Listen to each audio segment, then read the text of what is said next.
संसार की सबसे खूबसूरत राजकुमारी चंद्रकांता, जिसे अपनी रानी बनाने के बाद महाराज वीरेंद्र सिंह अपने समस्त विश्वास पात्र योद्धाओं के साथ अब शांतिपूर्वक चुनारगढ़ का शासन संभाल रहे हैं।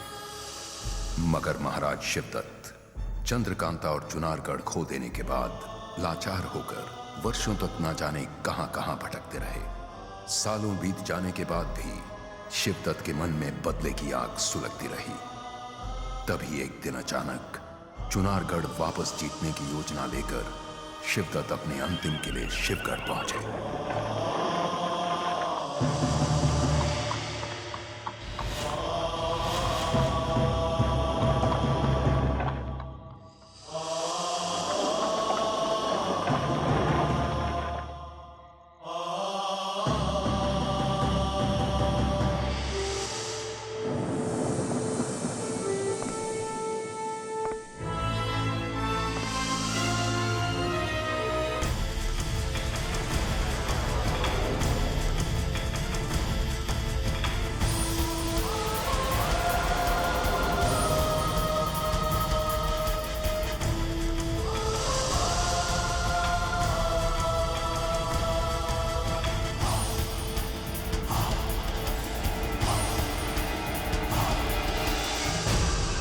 महाराज शिवदत्त की जय हो। क्रूर सिंह, शिवगढ़ के इस महल में इतना मातम सा क्यों छाया हुआ है? आप सबको इस तरह देखकर मुझे ऐसे प्रतीत हो रहा है जैसे आप सब महाराज शिवदत्त के स्वागत के लिए नहीं, बल्कि उनकी अर्थी को कांधा देने के लिए एकत्रित हुए हो।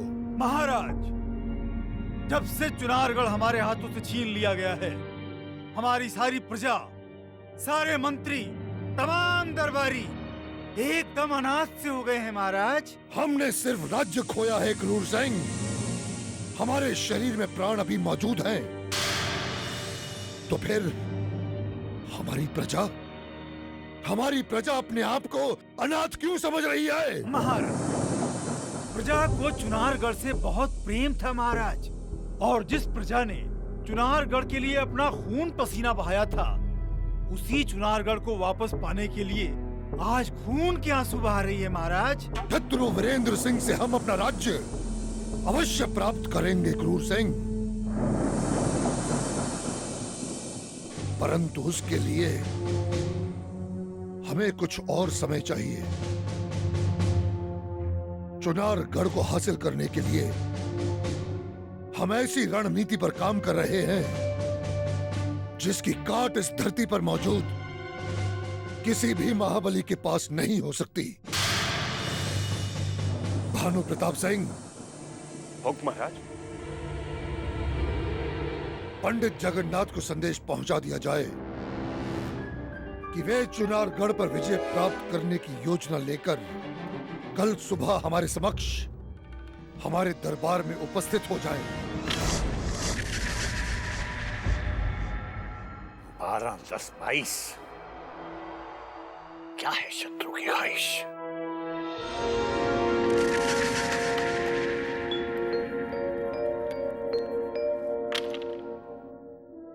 दो दूनी 4 और 3 7।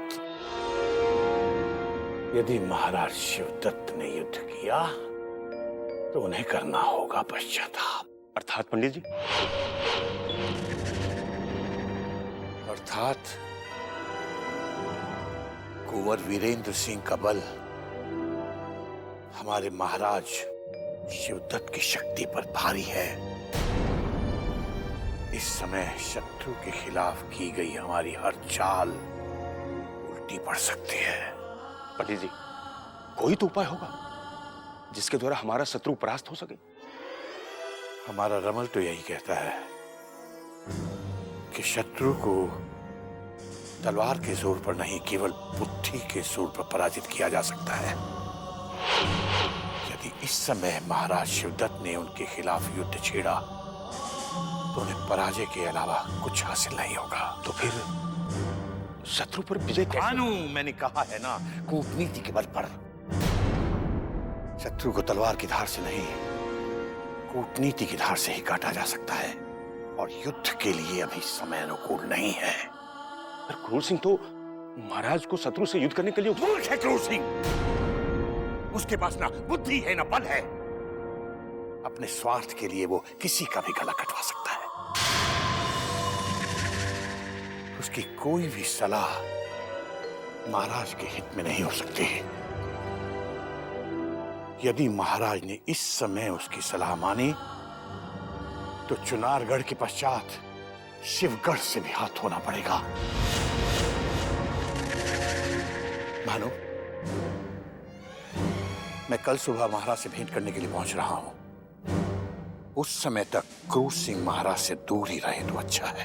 अरे पंडित जगन्नाथ हुजूर के सामने है ही क्या, सच कह रहा हूँ। आज अगर चाणक्य जीवित होते तो हुजूर को अपना गुरु मानकर इनसे कूटनीति की शिक्षा ग्रहण कर रहे होते। वाह नाजिम वाह, तुमने तो हमारे दिल की बात कह दी। वैसे हमारी संगत में रहकर तुम भी थोड़ी बहुत बुद्धिमान हो गए। निश्चिंत रहो, हम जैसे ही यहाँ के महाराज बनेंगे पंडित जगन्नाथ से उसका पद छीनकर तुम्हें सौंप देंगे। जरा नवाजी हुजूर। लेकिन हुजूर, हमें क्या देंगे हुजूर? अहमद, अभी हमने तुम्हारे बारे में कुछ नहीं सोचा है, क्योंकि हमें तुम्हारी तारीफों में सत्य कम, झूठ ज्यादा नजर आता है। लेकिन हुजूर, मैंने जो कुछ भी सीखा है आपसे ही तो सीखा है। गुस्ताखी माफ हुजूर, जब से आप शिवगढ़ आए हैं तब से आपको जिल्लत के सिवा कुछ भी हासिल नहीं हुआ है। पता नहीं इज्जत कब हासिल होगी। मिलेगी नाजिम, इज्जत के साथ साथ अब हमें महारानी चंद्रकांता भी प्राप्त होगी। तुम देखना, जैसे ही हम महाराज घोषित किए जाएंगे और रानी चंद्रकांता हमारी महारानी बनेगी, सारे राज्य में जश्न मनाया जाएगा।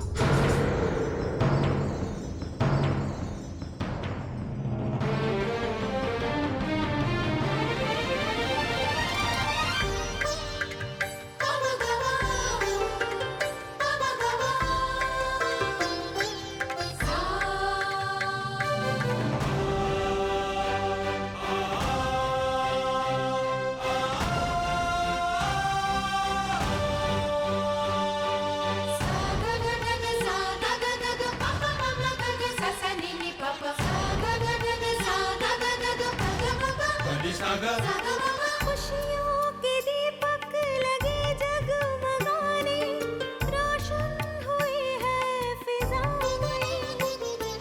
सपने जो देखे थे पूरे हुए सब, खुशबू लुटाती हवाएं।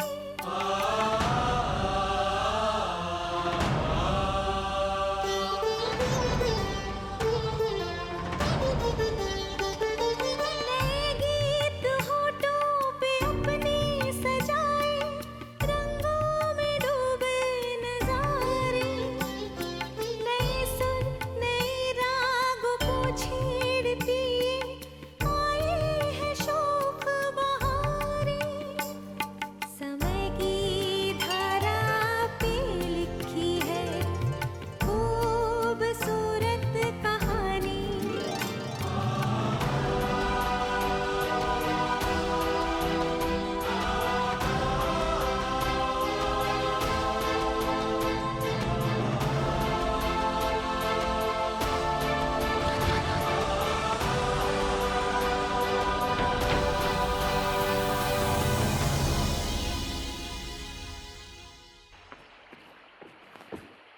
महाराज महारानी की जय हो।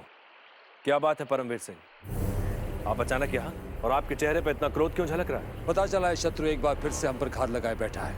हमारे गुप्तचर अभी अभी खबर लाए हैं कि महाराज शिवदत्त शिवगढ़ के महल में अचानक पहुंच गए हैं और अपने मंत्रियों के साथ चुनारगढ़ के महल पर धावा बोलने की गुप्त योजना बना रहे हैं। लगता है अपना राजपाट खोने के बाद शिवदत्त अपना मानसिक संतुलन खो बैठे हैं, इसीलिए वो आज भी चुनारगढ़ को वापस हासिल करने के सपने देख रहे हैं। क्या महाराज के हाथों मिली गहरी शिकस्त के बावजूद भी उन्हें कोई सीख नहीं मिली, जो वो आज भी चुनारगढ़ को वापस हासिल करने का षड्यंत्र रच रहे हैं? अब शायद महाराज शिवदत्त की मौत निकट आ गई है रानी साहिबा, जो वो चुनारगढ़ की महल की तरफ फिर से खिंचा रहे हैं। एक बार तो उन्हें जीवन दान मिल गया था, परंतु भाग्य हमेशा साथ नहीं दिया करता। उन्होंने आंख उठाकर चुनारगढ़ की ओर देखने का साहस भी किया तो महाराज उन्हें मौत का तोहफा अवश्य देंगे। जी रानी साहिबा, अगर महाराज की इजाजत हो तो इसी समय शिवगढ़ जाकर शत्रु पर धावा बोल देते हैं और उसका सर उठाने से पहले उस जहरीले सांप का फन कुचल देंगे। नहीं परमवीर सिंह, दुश्मन को कमजोर समझने की भूल कभी मत करिएगा। चोट खाया हुआ सांप और भी ज्यादा जहरीला और खतरनाक होता है। वो बात और है कि महाराज शिवदत्त हमारे हाथों एक बार अपने विष दंत तुड़वा चुके हैं, मगर उनके शरीर में अभी भी बहुत विष बाकी है और जिसे खत्म करना इतना आसान नहीं है।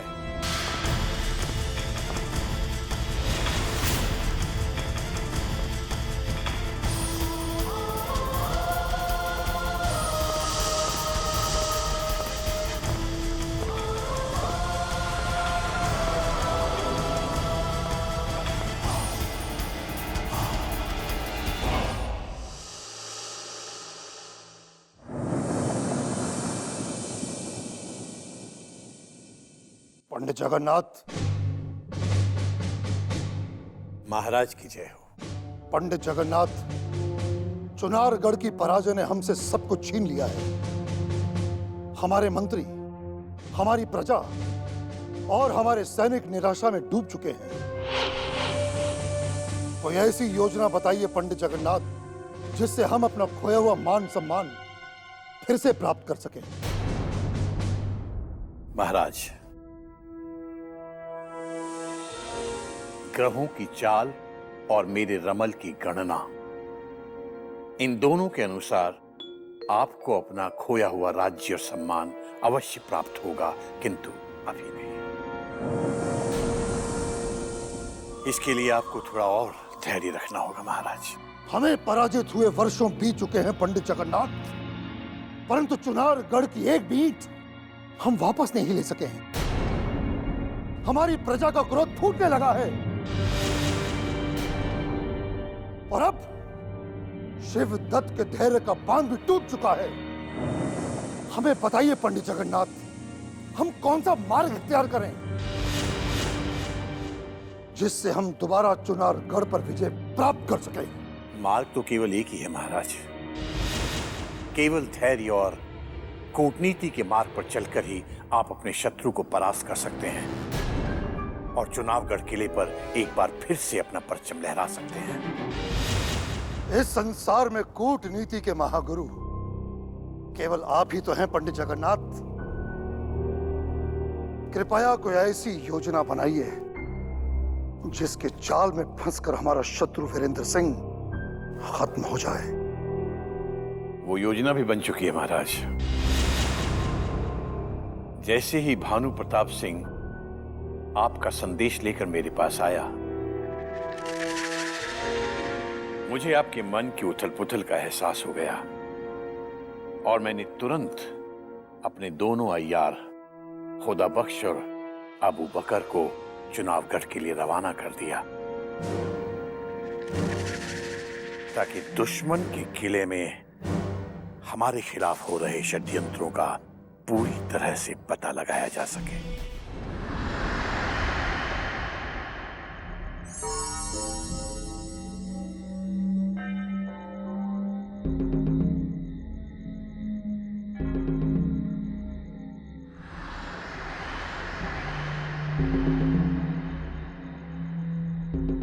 खुदा बख्श, जो मैं देख रहा हूं, क्या तुम भी वही देख रहे हो?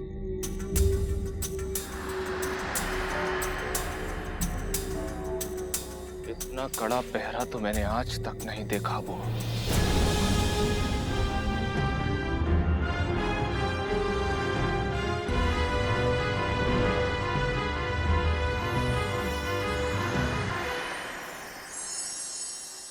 महल के बाहर पहरा तो बहुत कड़क है, फिर परमवीर सिंह जी ने हमें और निगरानी के लिए क्यों भेजा? लगता है उन्हें शत्रु की जरूर कोई गुप्त सूचना मिली होगी। हमें और सतर्क होकर निगरानी करनी होगी। तो फिर अब क्या करें? क्या करें नहीं, कैसे करें हमें अब ये सोचना है।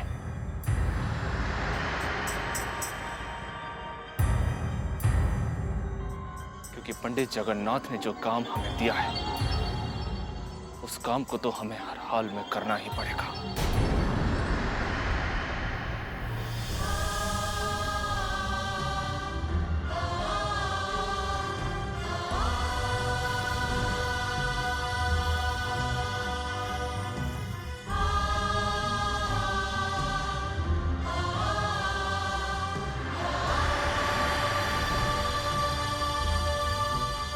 जगन सिंह, गुप्त सूचना के अनुसार शत्रु का कोई गुप्तचर महल में प्रवेश करने का प्रयास कर सकता है। उसे विफल करना होगा। निश्चिंत रहिए पद्मनी जी, हमारे होते हुए महल में कोई परिंदा भी पर नहीं मार सकता।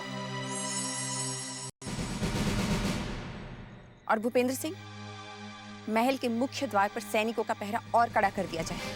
और याद रहे, यदि जरा सी भी लापरवाही हुई तो तत्काल निलंबित कर दिए जाओगे। जो हुक्म चपला जी।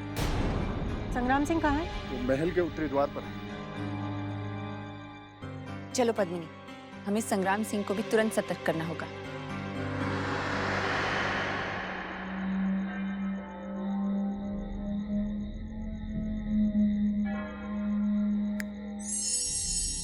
मुझे एक युक्ति सूझी अबू बकर।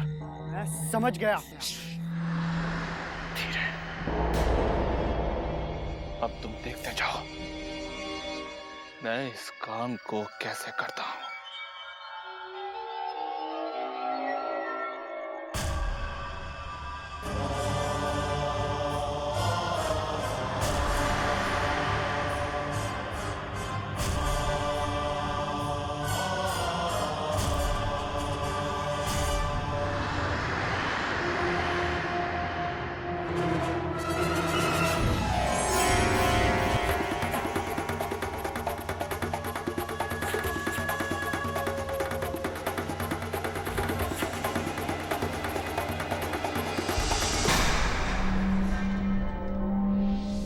क्या बात है पद्मनी जी?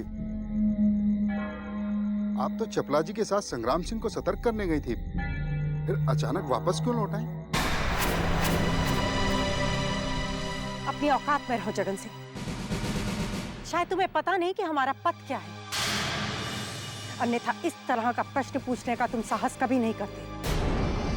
यदि इस तरह का प्रश्न तुमने हमसे दोबारा किया तो तुम्हारी शिकायत हम परमवीर सिंह जी से करेंगे। क्षमा कीजिए पद्मिनी जी, आगे से कभी इससे ये गलती नहीं होगी। जगन सिंह, तुम्हारी हिम्मत कैसे हुई पद्मिनी जी से ऐसा प्रश्न करने की? भूपेंद्र सिंह, मुझे शंका हो रही है, कुछ ना कुछ तो गलत है।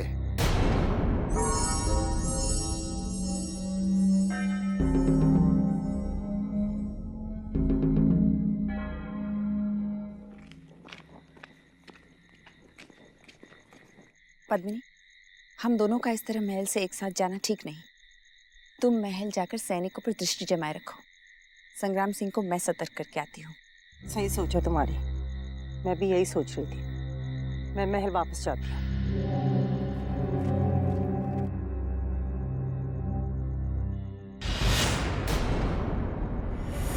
मैंने कहा था ना भूपेंद्र सिंह, मेरी शंका ठीक निकली। पद्मनी जी तो अभी अभी भीतर गई हैं, फिर ये कौन है? चलो चलकर देखते हैं। कौन हो तुम? क्या तुम नशे में पहरा दे रहे हो जगन सिंह? क्या तुम परमवीर सिंह की सबसे विश्वास पात्र पद्मनी को नहीं पहचानते? पहचानते हैं, परंतु तुम वो नहीं हो। तुम शत्रु की अय्यार हो। परमवीर सिंह से शिकायत करके मैं तुम दोनों को निलंबित करवा दूंगी।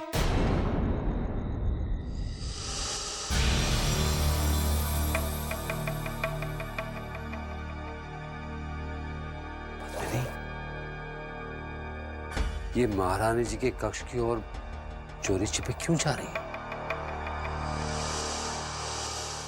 पद्मिनी,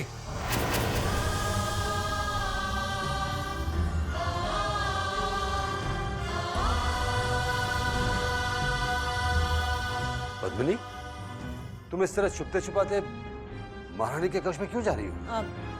लगता है मेरा कोई हमशक्ल घुसा है महल में। मैं उसे ही ढूंढ रही हूँ। तुम्हारा हमशक्ल? हाँ।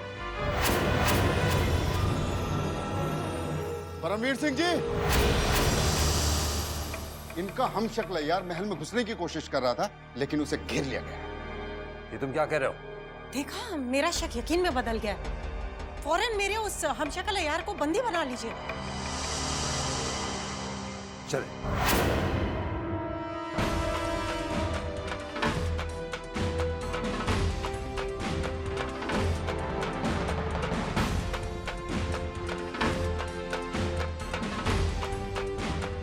वो देखिए हुजूर,